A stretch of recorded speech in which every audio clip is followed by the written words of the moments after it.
Hello everyone, welcome to today's episode of Current Affairs MCQs. Let's begin with the previous day question. Consider the following statements. 1. The term collegium system is explicitly mentioned in the Constitution of India. 2. Articles 124(2) and 217(1) deal with the appointment of judges to the Supreme Court and High Courts respectively. 3. The SC Collegium is headed by the Chief Justice of India and comprises 4 other senior-most judges. How many of the statements given above are correct? A. Only 1. B. Only 2.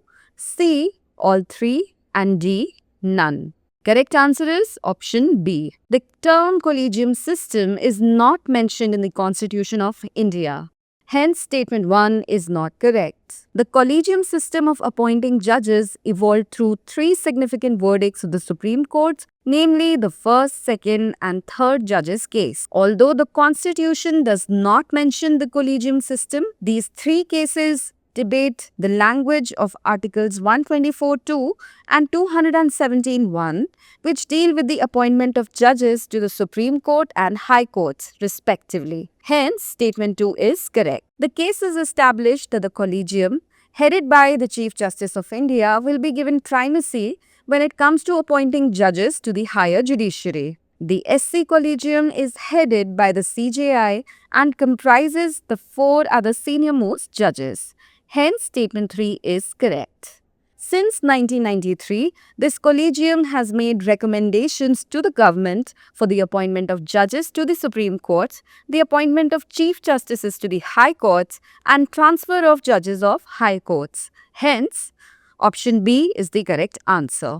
Before we move forward, an important announcement. The next offline batch of the IAS GS Foundation course, Prelims plus Mains, is starting soon at Drishti IAS, Noida. The English medium batch will begin on 8th April at 6 p.m. and the Hindi medium batch admissions are now open. For more details, contact 87501 87501. Let's move on to question 1. Regarding the Public Accounts Committee, PAC, consider the following statements. 1. It was introduced in 1921 after its first mention in the Government of India Act 1919, also called the Montfort Reforms. 2. It is constituted every year under the rules of procedure and conduct of business in the Lok Sabha. 3. It consists solely of Lok Sabha members with a 5-year term. How many of the statements given above are not correct? A. Only 1. B. Only 2. C. All 3. And D. None. The correct answer is option A. The Public Accounts Committee or PAC was introduced in 1921 after its first mention in the Government of India Act 1919, also called the Montfort Reforms. Hence, statement 1 is correct. It is constituted every year under Rule 308 of the Rules of Procedure and Conduct of Business in Lok Sabha. Hence, statement 2 is correct. It presently comprises 22 members, 15 members elected by the Lok Sabha Speaker and 7 members elected by the Rajya Sabha Chairman with a term of 1 year only. Hence, statement 3 is not correct. The chairman of the committee is appointed by the Speaker of Lok Sabha. Hence, option A is the correct answer. Question 2. Regarding the International Atomic Energy Agency or the IAEA, consider the following statements. 1. It was established in 1957 as the world's Atoms for Peace organization within the United Nations. 2. It reports to both the United Nations General Assembly and the United Nations Security Council and is headquartered at the UN office at Vienna, Austria. Which of the statements given above are correct? A. 1 only. B. 2 only. C. Both 1 and 2. And D. Neither 1 nor 2. The correct answer is option C. International Atomic Energy Agency or the IAEA is an intergovernmental organization that seeks to promote the peaceful use of nuclear energy and to inhibit its use for any military purpose, including nuclear weapons. It was established in 1957 as the world's Atoms for Peace organization within the United Nations and governed by its own founding treaty, the statute of the IAEA. Hence, statement 1 is correct. It reports to both the United Nations General Assembly and the United Nations Security Council and is headquartered at the UN office at Vienna, Austria. Hence, statement 2 is correct. In 2005, it was awarded the Nobel Peace Prize for its work for a safe and peaceful world. The IAEA has 178 member states, India being one of the founding members of it. Hence, option C is the correct answer. Question 3. Regarding cotton cultivation, consider the following statements. 1. Cotton cultivation thrives in a hot, sunny, humid climate with a long frost-free period. 2.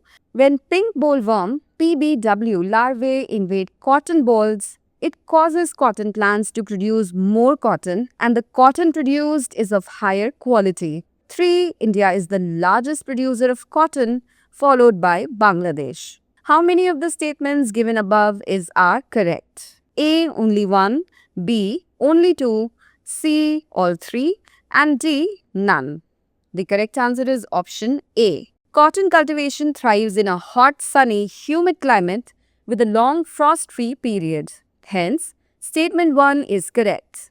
In past instances, the primary factor responsible for the decline of cotton production was the emergence of the pink bollworm or the Pectinophora gossipella. When pink bollworm larvae invade cotton balls, it causes cotton plants to produce less cotton, and the cotton produced is of lower quality. Hence, statement 2 is not correct.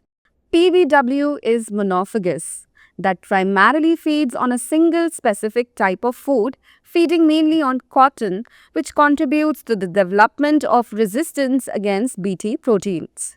India is the largest producer of cotton, while China is the second largest producer and the United States is the third largest producer. Hence, statement 3 is not correct. Therefore, option A is the correct answer. Question 4. Consider the following statements. Statement 1. The term secular was added to the preamble by the 42nd Constitutional Amendment Act 1976. Statement 2. Article 44 permits the government to strive for a uniform civil code and it is not restricted by the term secular in the preamble. Which one of the following is correct in respect of the above statements? A. Both statement 1 and statement 2 are correct and statement 2 is the correct explanation for statement 1. B. Both statement 1 and statement 2 are correct and statement 2 is not the correct explanation for statement 1. C. Statement 1 is correct but statement 2 is incorrect. And D. Statement 1 is incorrect but statement 2 is correct. The correct answer is option B. There is a clear incorporation of all the basic principles of secularism into various provisions of the Constitution. The term secular was added to the preamble by the 42nd Constitutional Amendment Act of 1976. India is a sovereign, socialist, secular, democratic republic. Hence, statement 1 is correct. It emphasizes the fact that constitutionally, India is a secular country which has no state religion, and that the state shall recognize and accept all religions, not favor or patronize any particular religion. Article 44 permits the government to strive for a uniform civil code and is not restricted by the term secular in the preamble. Hence, statement 2 is correct. Both statement 1 and statement 2 are correct and statement 2 is not the correct explanation for statement 1. Hence, option B is the correct answer. Moving on to question 5. Consider the following statements. 1.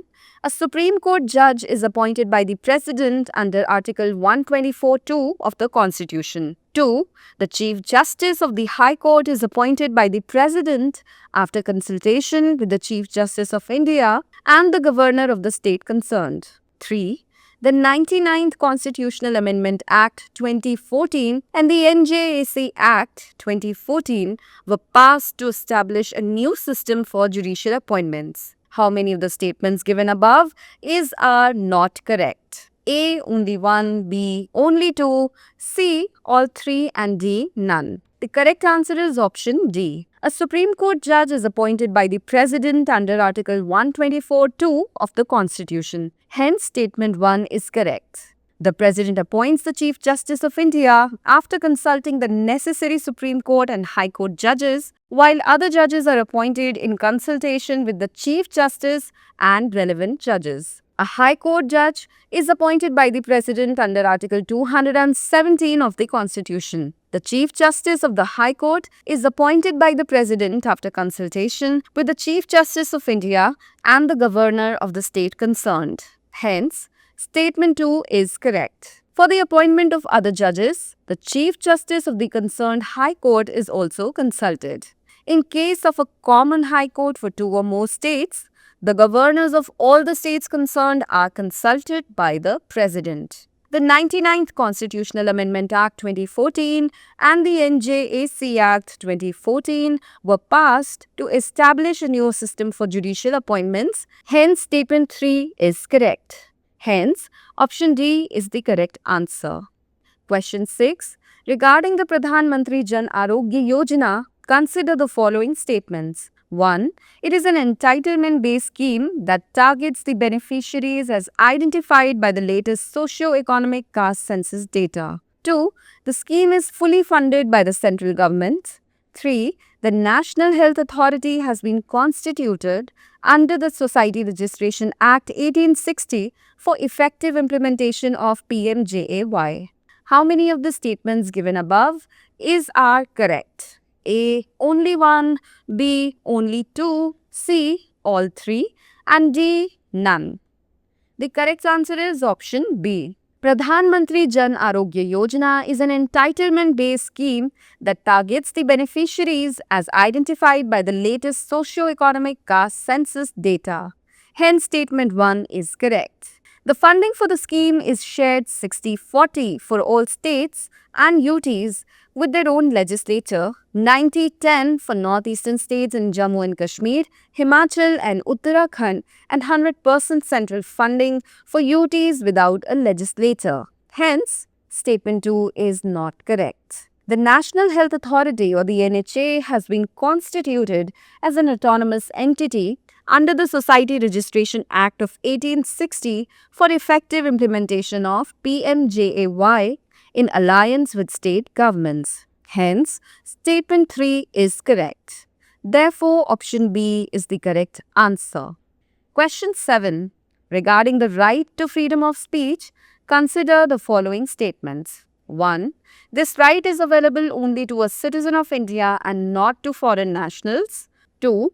The exercise of this right is, however, subject to reasonable restrictions for certain purposes imposed under Article 19(2).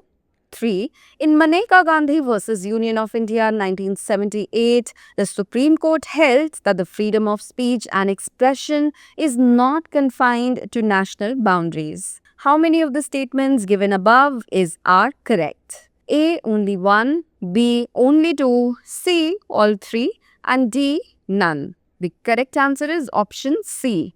Right to freedom of speech.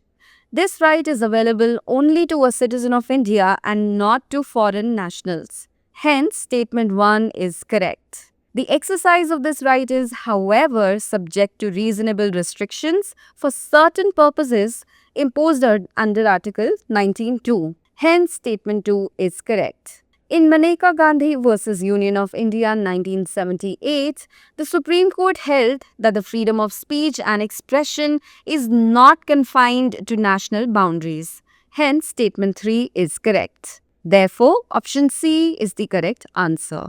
Question 8. The term recession, often seen in news, is best described as A. A period of economic contraction lasting for at least 2 consecutive quarters, typically accompanied by job losses and reduced demand. B. A situation where the economy experiences continuous growth for over a year. C. A phase where the stock market crashes due to investor panic. And D. A scenario where inflation rises uncontrollably, leading to hyperinflation. The correct answer is option A. A recession typically involves the overall output in an economy contracting for at least 2 consecutive quarters, along with job losses and a reduction in overall demand. The US National Bureau of Economic Research, or the NBER, decides whether the economy is in a recession based on its assessment of the depth, diffusion, and duration of the impact on the economy. Sometimes the duration may not be long, but the decline could be very severe, as it happened in the wake of the COVID-19 pandemic. Hence, option A is the correct answer. Question 9. Consider the following geographical phenomena. 1. The intertropical convergence zone shifts northwards in summer, creating low pressure over India. 2. The Tibetan Plateau heats up intensely, generating the tropical easterly jet. 3. Somali jet stream blows diagonally across the Indian Ocean, parallel to the coasts of Oman. How many of the above are responsible for the development of southwest monsoon in India? A. Only 1. B. Only 2. C. All 3. And D. None. The correct answer is option C. Southwest monsoon, June to September, also known as advancing monsoon, brings moisture-laden winds from the Indian Ocean. Factors affecting Indian monsoon. The Intertropical Convergence Zone (ITCZ) shifts northwards in summer, creating low pressure over India. Hence, statement 1 is correct. The Tibetan Plateau heats up intensely, generating the tropical easterly jet. Hence, statement 2 is correct. These combined factors pull in moisture-laden winds from the Indian Ocean, triggering the southwest monsoon. Subtropical westerly jet streams associated with the northeast monsoon also regulate monsoon intensity. Additionally, the Somali jet that blows diagonally across the Indian Ocean parallel to the coasts of Oman strengthens the southwest monsoon winds. Hence, statement 3 is correct. The Indian Ocean dipole is a temperature anomaly between the western and eastern Indian Ocean. A positive IOD, warmer west, enhances monsoon, and a negative IOD or Indian Ocean dipole weakens it. Hence, option C is the correct answer. Question 10. Consider the following statements. 1. 21st March 2025 was celebrated as the first World Day for Glaciers. 2. World Water Development WWD report 2025 was released by the United Nations. 3. The United Nations or the UN has declared 2025 as the International Year of Glaciers Preservation. How many of the statements given above are correct? A. Only 1. B. Only 2. C. All 3. And D. None. The correct answer is option C. 21st March 2025 was celebrated as the first World Day for Glaciers. Hence, statement 1 is correct. World Water Development Report 2025 was released by the United Nations. Hence, statement 2 is correct. As per the World Water Development Report 2025, mountain glaciers worldwide could lose 26 to 41% of their total mass by 2100, affecting 1.1 billion people in high-altitude regions. Glacial lake outburst floods or GLOFs are increasing, causing flash floods and landslides. They have caused over 12,000 deaths globally in the past 200 years, and the risk of GLOFs may triple by 2100. The United Nations has declared 2025 as the International Year of Glaciers Preservation. Hence, statement 3 is correct. It will also mark the beginning of the decade of action on cryospheric science 2025 to 2034, aimed at strengthening glacier conservation efforts. Hence, option C is the correct answer. Now is the time for today's practice question. Consider the following statements. 1. It is a direct tax imposed on foreign digital service providers to tax income generated from digital transactions in India. 2. It aims to ensure fair taxation of digital business that do not have a physical presence in India. 3. It aligns with the BEPS or Base Erosion and Profit Shifting Action Plan to curb tax avoidance. Which of the following best matches the above description? A. Goods and Services Tax or GST, B. Equalization Levy, C. Corporate Tax, and D. Excise Duty. Send us your answers in the comment section. Thanks for watching.